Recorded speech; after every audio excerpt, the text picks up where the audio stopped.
Thanks for tuning in. This episode is sponsored by Hera Digital, helping SaaS teams fix pipeline inefficiencies and build sales systems that last. Comment podcast if you want a free growth audit.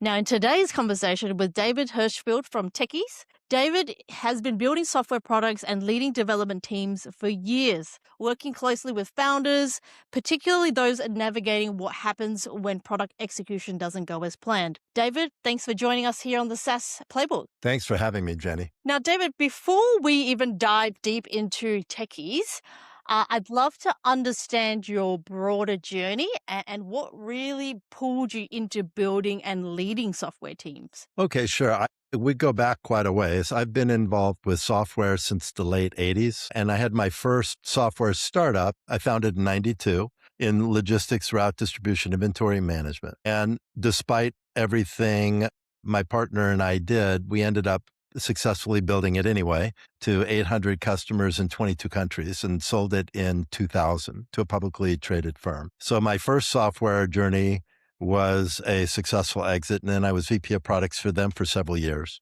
Then I started another software startup, and that one failed. And so I've seen it from both sides, the one that succeeded and one that failed, and then started Tekyz 19 years ago. And I've worked with lots and lots of founders, close to 100 at this point, during that period of time. And I now have a clear picture of what the difference was with my two companies, why one failed and one was successful, and why so many fail. It's like 95% of them fail, but how a few percentage of them actually find a path to success. And there's some pretty common things that make that happen. Anyway, so that's kind of my journey. And then, of course, now everything is AI. And we've been very deeply immersed in AI for 5-6 years now. Well, I mean, that's a wealth of knowledge that I'd love to tap into, David, because it's not often that we have conversations where people have been in the software space since the 80s. You've worked with a lot of founders over the years, as you just mentioned.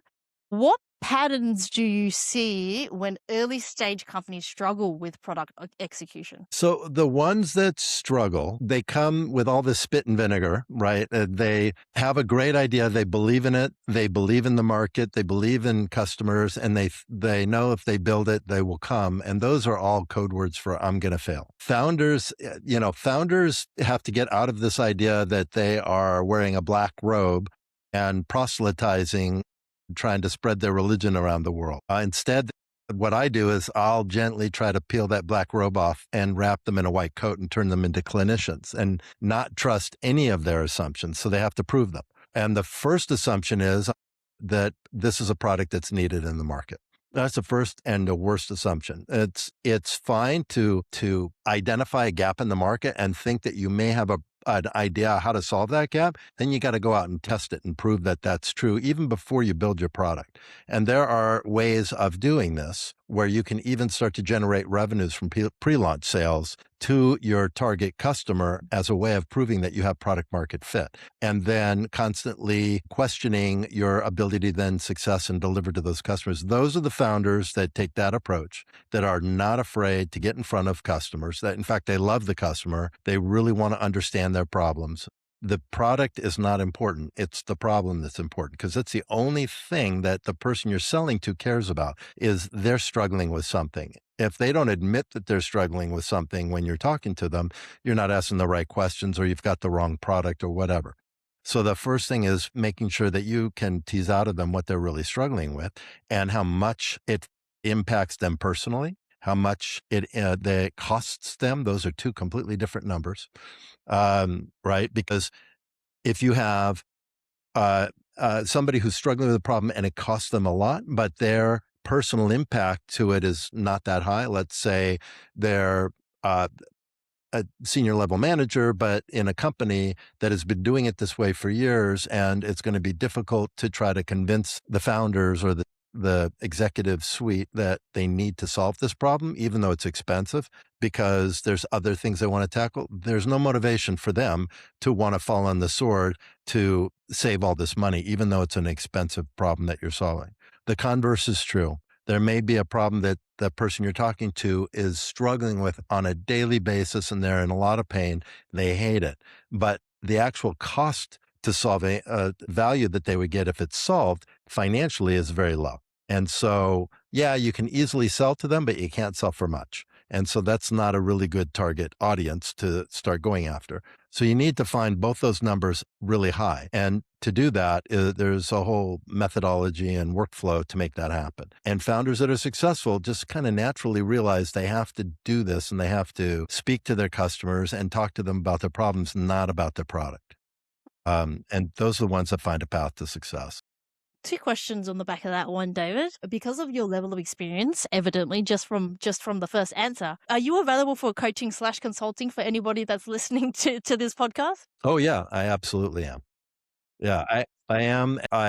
In fact, I'm also working on an automated workflow to make this happen, which is now possible. So in fact, I was just working on that before it came on.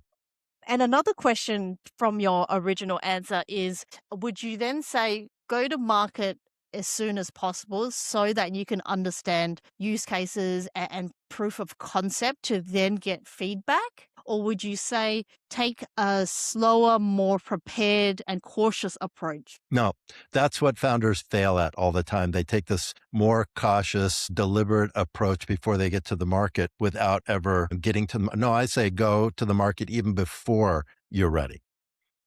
Start so that at a very high level, the concept is do the measurement, figure out all the niches, all the problem statements, and figure out, first of all, who is the ideal early adopter and what is their top one or two root level problems that you're solving that they are struggling with. And that's the number one thing you have to do. You may solve 10 or 15 different problems when you break it down into root level problems. And I won't get into what a root level problem is because that's a whole nother thing. But when you've identified all the niches and all these problem statements, you have to only find the one niche. You can't sell the three niches when you're launching a product. You have to sell the one because the messaging is different for each one. And you're diluting your message and you're diluting your investment in terms of your cost of acquisition. So the first thing is figure out who that niche is. The second thing you want to do is figure out what the root level problem is that you're solving for them. And then create a high fidelity prototype, which can be done very, very fast. That's not a functional product, but it looks like it. You click through it, it has all the behavior of a real product, except there's no real there. And then get in front of people and get their feedback. First, you're getting general feedback to see whether you're even on the right track. And then once you're sure you're on the right track, do pre-launch sales. A pre-launch sale might be a lifetime license, and everybody goes, lifetime license? There's no way I'm going to do that. So I'm giving away all that future revenue. And that is the worst belief possible. Because think about it. How much do you give away when you may raise $500,000 for a seed round, right? You're giving away 20% equity, typically, because you don't have any revenue yet. What happens if you sell 50 lifetime licenses for $10,000 each or $5,000 each, or you sell 100 or 200 of them? You'll raise pretty much the same amount of money you could from a seed investment. You're giving away an immeasurable fraction of a percent of your market, typically. So why wouldn't you want to do that? One of the reasons is founders are afraid to ask people to buy their product. That's the other thing that causes founders to fail. They're just afraid to sell until it's perfect. And there's no such thing, and it's a misnomer that you'll ever have a good enough product that it's ready to sell. You just have to start selling and see if you've got the right niche and the right problem you're solving and the right messaging so that they understand you're solving their problem. What are your thoughts on a lot of new tools and service offerings in the market as we speak? They offer essentially a freemium model. So for early adopters, they basically give you the tool or the service for free, trial it out for 12 months, give feedback, and then obviously you then start to move to a pricing model. Do you find with what you just said just now, obviously giving them early adopters lifetime access, do you find that the new freemium model works better or worse? I mean, typically it works worse because, again, you're putting off asking for money. Now, there are models where freemium is the right way to go. It depends on who your market is, how big the market is, because if you're doing a freemium model with the idea that traction is what's going to make your product successful, for example, let's say you're selling something that's going to be very difficult to generate a lot of revenue from, so it's got to be $4.99 a month on a subscription model or $29 a year or something like that, then it's going to be hard to get people to buy that if they haven't had a chance to try it. There are certain times, in fact, I'm working on one for myself right now where freemium does fit. But let's say you're selling a product that's really high value to a niche stakeholder in a B2B world. That freemium is a really bad idea. The reason is people will take a freemium product. They may or may not use it once you've given it to them. They're not invested in it. They have all these other things they're struggling with. And you don't have, and they may have 10 people, you get them on betas, it's all freemium. They're giving you feedback that is not necessarily even valuable if you're getting any feedback at all. Those are not good models for freemium. It's much better to do pre-launch sale because you find out, because let's say they do freemium, they use it a bit, they give you feedback, you make those changes, and then you say, okay, it's time to pay. And they go, no, I don't think we have the budget for it. Or I think, they'll just keep giving you reasons. Yeah, we'll do it eventually. And then you end up working on things that don't really matter to the person that you said, right? And so freemium, it's always better to find paying customers. And if you can find them even before you have a product on the market, then you're solving a really important, and you've got a niche of people that need that problem solved now. I think that's a lot of people, or at least early founders, can take some value in because there's so many tools that sort of offer that freemium model, especially in a lot of the tools that are being introduced at the moment. And they're just looking for mass adoption. So then they're almost doing it in reverse, David, where they're doing mass adoption, then refine ICP.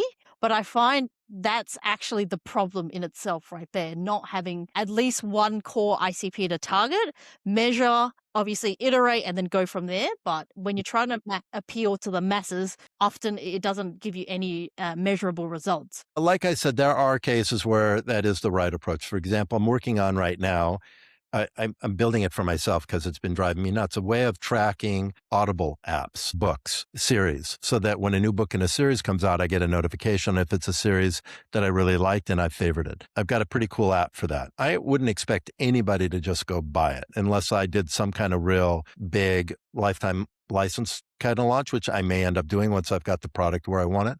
But I was building this for me anyway. I've had this on my radar for years because it drives me nuts, and I have a huge library of Audible series that I love. And so I spend hours a week looking for the next book. So for me, it's going to save me all that time. It's already working. I've found 3 books that have come out. It took me seconds to find them because they surface right away in this app. That's a good example of where a freemium model makes sense, because audiobook lovers are millions, hundreds of millions of people. It's a very big mass market. So the next thing I have to find out is, do people care about this? Is it going to get adoption? And in this product, so I'll make a freemium model and then I'll have like a pro version that does some extra things and I'll start charging for that. That makes sense because I was going to build it anyway. I needed it for myself. I know who the customer is and how to speak to them because I'm that person. And I'm not looking to sell 100 of these or 500 of these. I'm looking to get 1 million people using this or whatever makes sense, right? And maybe nobody will. I still built it for myself and I love the product. And now my friends are using it and they love it. So I think, okay, if I get people using it and I can see it spreading and I'm getting a volume, now I can start to build a revenue model because I know that people they need it. They're going to keep it because of the value it provides. That's a good case, but most of the time that's not what people are building. No, or Right. at least that's not the perception of why they're building what they're building. I think all great apps start with the founder having a really big problem that they want to solve, and then finding out that a lot of other people have that same problem. Those are successful founders if they're solving a problem for themselves first, right? And it's something they struggle with on a daily basis. Not like when I go to the doctor, when I go to the hospital, they don't have my medical records because that just doesn't, unless you're really sick all the time, it's not a top of mind problem. So even if you've got a good solution for it, nobody's going to remember to think about your solution because it's just not top of mind. So it's got to be something you struggle with daily or at least weekly in a significant way. Then you have to be part of an industry, if you're talking about B2B apps, where there's lots of other people doing exactly what you're doing and struggling with the exact same problem you're struggling with, right? And that you have reach to them, like through conferences or networking or whatever. There's some reach to those people and you can confirm that they're also struggling in the same way and that there aren't other solutions out there that they've used successfully that would be competitive with what you're trying to do. Those founders that are in that position already have a big leg up, right? The next problem they have, though, is then they want to build it with all the features before they ever go out. I call that fail to pull the trigger syndrome. And they just delay and delay and delay because they're afraid to ask other people to use their product and pay for it. And if founders can face their fear of asking for money and get over that, then that's another huge hurdle that they get past. They can start to be successful. Because when people say no enough times, when you're asking for money, you know you've got a problem with the business model. So wouldn't it be better to figure out those business model problems before you spend all the money investing in building the wrong product for the wrong market? Another guest on this podcast has said, don't become a feature factory. And just touching on what you said before, because people might not even need it. You just sort of think that that's what they want and that's what they need. But what is the point in investing all the resources for there's no uptake? But it also segues perfectly into the next question for you, David.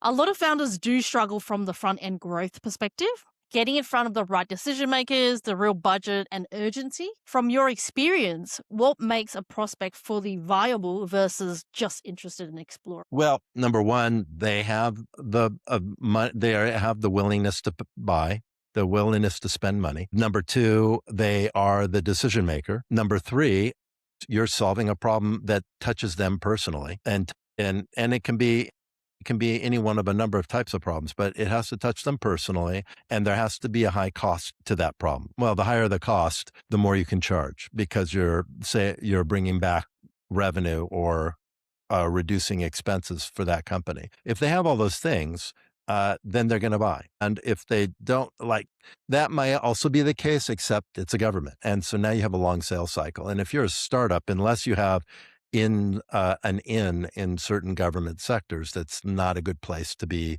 launching a product because the sales cycle is slow and the volume is low. Now, if you have some position in the Department of Defense where you have connections that can write you into RFPs, that might be a different case, but those are unique. I'm talking about the typical startup founder.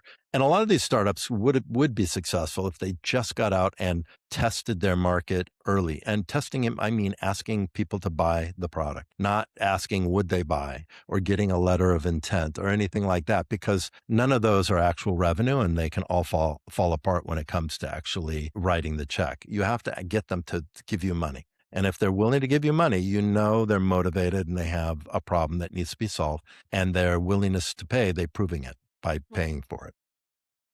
Now, you mentioned you listed a few key points of what some good indicators of what makes a good viable prospect is their readiness to buy. So that's sort of touching on buyer intent and buyer readiness. What are some levers or indicators you can sort of let us know in which way that we can identify that these prospects are ready to buy? So there's a great book.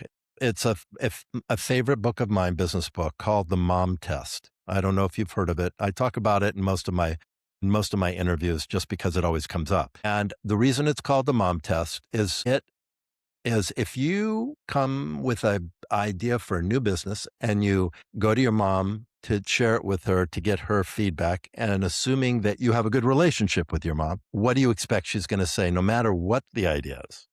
Darling, you're so smart. I know you're going to be successful. This is such a good idea.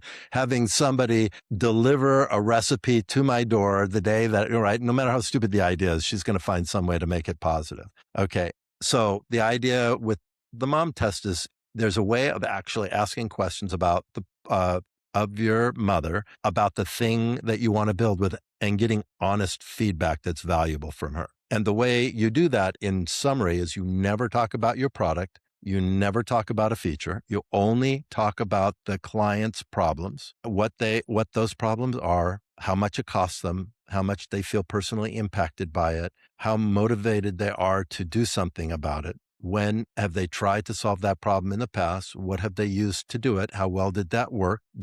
And then you learn a lot, and they will start to, and then there are certain questioning techniques he talks about, and I have my own questioning techniques that helps to draw clients out. But if you do that, people will talk about themselves because they want to talk about their problems. The minute you shift and start saying, what if you had a feature that did this? Their brain shifts into defense mode. And then they'll be nice and say, oh, that's a great feature. And you'll get absolutely meaningless responses from them that sound encouraging because people don't, unless you're dealing with a jerk, people want to be nice. They don't want to be mean to you, especially if you've spent some effort and tried to understand what they're doing. So the trick here is never talk about your product, only talk about their problems. That's to begin with. That helps you zero in on what you need to be focusing on when you're, and then make sure you understand who the niches you're speaking with, because you can get different responses from the same kind of stakeholder in different niches, not realizing that you're getting misleading information if you're going to try to focus in on one niche, and the messaging gets diluted that way. So, kind of wrap all these things. Anyway, read or listen to the mom test, because it's really well written. It's an easy, short read, and it's smart, and it focuses on this whole problem. So the levers are, you ask them once you're ready to do a pre-launch sale. You start with the problems. Then you say, hey, I want to come back to you. I know we're talking about your problems. I've got something I've created. It's a prototype. I just want your honest feedback. Be mean. Don't be nice to me. I'm not here to sell you. I just want to understand if this would actually address the problem in a reasonable way or not. And you already have a relationship with them, because the first time you never talked about you talked about them. And then when you say, okay, this is what I understood your problem is that right? And they go, yeah. And you say, okay, here's what I thought would address it. What would that address it? Or do you have another approach for doing it, right? So you're not doing anything about trying to convince them you've got a good feature. You're trying to find out what would help them, right? And you spend your time that. And then and you ask it, can you come back? Once you get this more fleshed out, they're going to say yes if this really addresses the problem. And if they were honest about the problem they had. If they say no, there's a good indication the problem wasn't that important to them, and you need to move on and find somebody else. Then you can evolve that person into a potential buying early adopter, right? And if you've got 10 of these people, you can find out if there's really a market. And then once you finally get to the point where you've got it nailing down their problem, say, look, I'm going to be offering this in a pre-launch sale where you can get a lifetime license for this. And now you know exactly what it does, because you've seen exactly the workflow and the user experience. You know that it's really going to happen. And right? Would you be willing to do that? This is how much I'm thinking of charging for it. And the first 2 or 3, you get feedback about the charge. And once you've gotten positive feedback from 2 or 3 people about what you're going to charge, you might charge, $1,000 or $2,000 or $3,000, whatever, 24 months, what they would pay on a subscription fee, or 18 months. They pay in advance, they get a lifetime license, and they're part of the early adopter club. They get your phone number. They can call you for support, right? Nobody else is going to get that. You'll do the onboarding for free, whatever the triggers are that are important to that person in that market. That's what you're trying to kind of nail down in this pre-launch sale. And when you're getting 2 or 3 of them to say yes, then now you've got a price. You know that the market will bear this. Now you just start going out to all the rest of the people. And these are the levers. If they're not getting yeses, you've got the wrong message, the wrong niche, or you're trying to solve the wrong problem. Something in there is wrong. And you need to step back and pivot based on the feedback you're giving. And in this model, you can pivot very quickly in a few days, in a week, with your marketing stack, with the prototype. And it's very quick because you haven't built anything really substantial yet. What you've built looks like it's completely finished. And that's a critical success factor in doing this. If the product doesn't look finished, even though you never lie, right?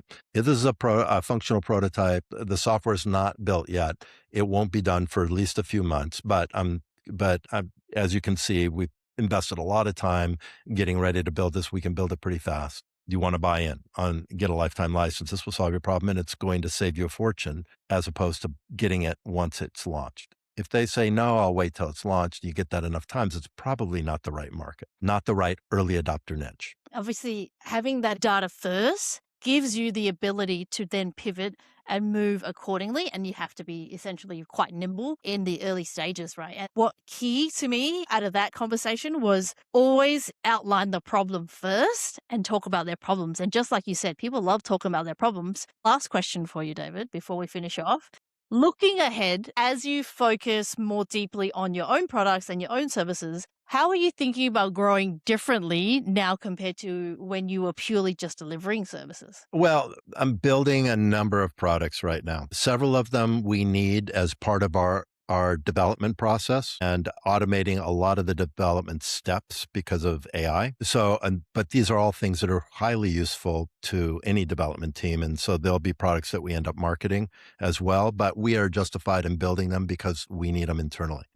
And all different types of products within the development stack. Plus, there's some products that are pet projects of mine, like the audiobook tracking app that I built. And so one of these is the launch first workflow that I'm building to automate that. And I will go out with a pre-launch sale for that. I'm getting probably within a couple of weeks of being able to put together a pre-launch sale for launch first. And I have talked with 100 plus people over the last few years about launch first in its different phases. And I have a very strong position on what it's worth to people if that product was available or something. So I think, and I, like everybody else, I believe it's going to be successful. I'm going to go out and do some pre-launch sales just to confirm its success. But I have to do some work first because it's a complex workflow to automate it all. And I got to make sure I can achieve that in a really effective way. So there's some prototypes, proof of concepts we have to build first. That's a time when you do have to build software first. You don't want to do pre-launch sales when there's some kind of R&D component that could possibly not work. If you go through it and you have to abandon it, you don't want to take people's money and then have to refund it. Yeah. Avoid at all costs, right? Avoid at all costs because it's such a messy practice. It's messy, right? But on the launch first side, once you do figure out how to sell your product and you're generating income from clients before you even build it, then that triggers building the product. Keep selling. Why not? You're giving away a measurable fraction of percent of your market. You can fund your development completely with the revenue from sales, and you're building this huge cache of beta testers. Early adopter beta testers who are invested and they need it. And so they're going to give you really valuable feedback when they start using it. I agree. David, thank you so much for sharing your perspective so candidly. What really stands out is your focus and execution discipline and how critical it is for founders to get both the product and the front end opportunity right at the right time. For anyone's listening who's navigating product challenges or scaling software initiatives, we'll include David's details and Tekyz in the show notes below. But David, thank you so much for joining us on this episode of the SaaS Playbook. Thank you, Jenny. It was really fun. And of course, I love talking about myself. So does everybody else. That's why founders need to focus on getting them to do that. And that's the whole reason of this podcast, and the drive is giving founders and leaders the space to talk so freely and unpolished about why they believe so heavily in their sort of strategies, but what works well for them that other founders can obviously take note on as well. Thanks, Jenny.